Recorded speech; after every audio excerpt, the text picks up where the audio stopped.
Avez-vous déjà mis le doigt dans l'huile et goûté l'huile? Vous savez, certaines personnes sont capables de le faire et même détecter l'origine de l'huile. Olive, colza, sésame, pistache, avocat, noisette ou autre. Et j'avoue que je ne suis pas encore là, mais je sais que mes papilles gustatives sont assez sensibles. Cela peut se développer avec l'usage.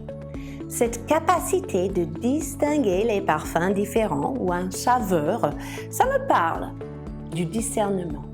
Le discernement des esprits, ça fait partie des choses que Dieu veut cultiver dans nos vies ces jours-ci.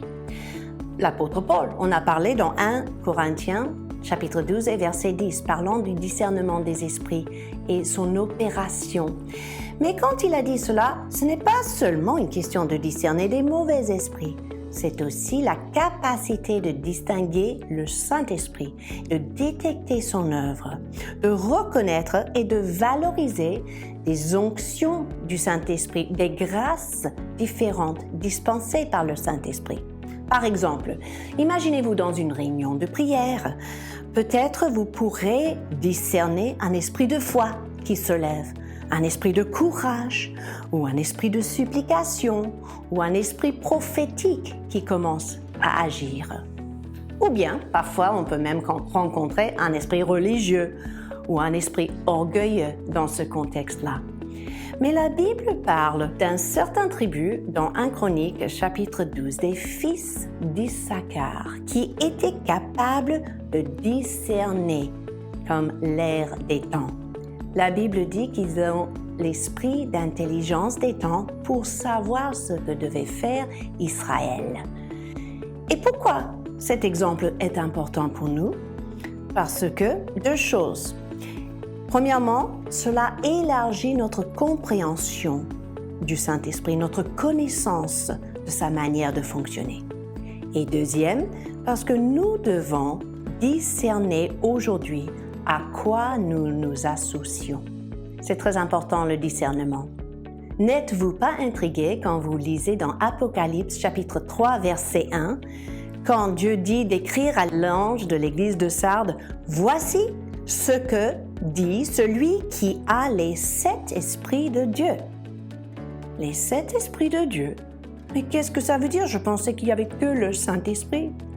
Eh bien, quand vous tombez sur quelque chose qui vous intrigue comme cela, il faut laisser la Bible s'interpréter.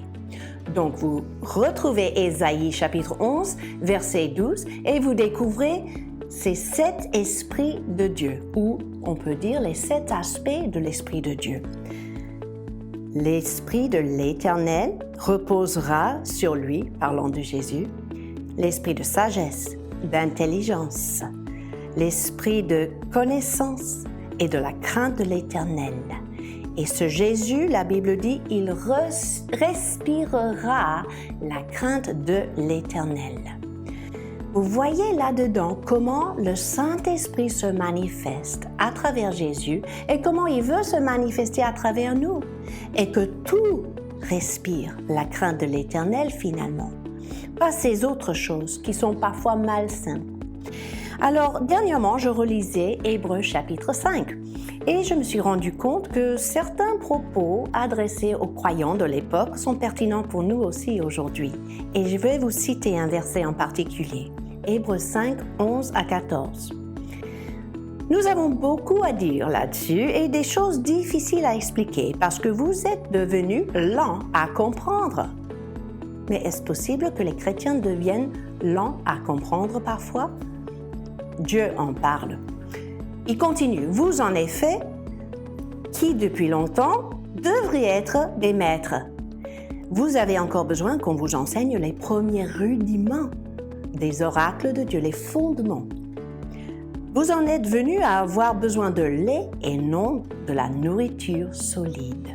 Mes amis, je pense qu'il est temps de grandir, de devenir des chrétiens mûrs qui sont capables de digérer la bonne nourriture solide. Et la dernière phrase dit « La nourriture solide est pour les hommes faits, pour ceux dont le jugement est exercé par l'usage, à discerner ce qui est bien et ce qui est mal. » En 2 mots, mes amis, le Seigneur nous appelle à la maturité. Et le vrai discernement fait partie de cette maturité qu'il veut que nous cultivions jour après jour, dans notre étude de la Bible, dans notre perspective de ce qui se passe dans le monde d'aujourd'hui. Un bébé mange d'un biberon, boit d'un biberon, mais tôt ou tard, il faut qu'il apprenne à manger à la cuillère, n'est-ce pas? Et pas toujours être nourri et avaler tout et n'importe quoi.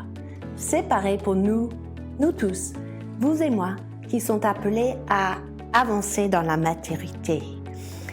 Et vous allez pouvoir reconnaître l'œuvre du Saint-Esprit et sa manière d'agir et accueillir et participer à cette œuvre parce que vous appartenez à l'Éternel votre Dieu et vous serez capable de discerner ces onctions, ces grâces différentes dans vos vies. Je vous invite à liker cette vidéo ou bien de me laisser un petit mot. À la semaine prochaine!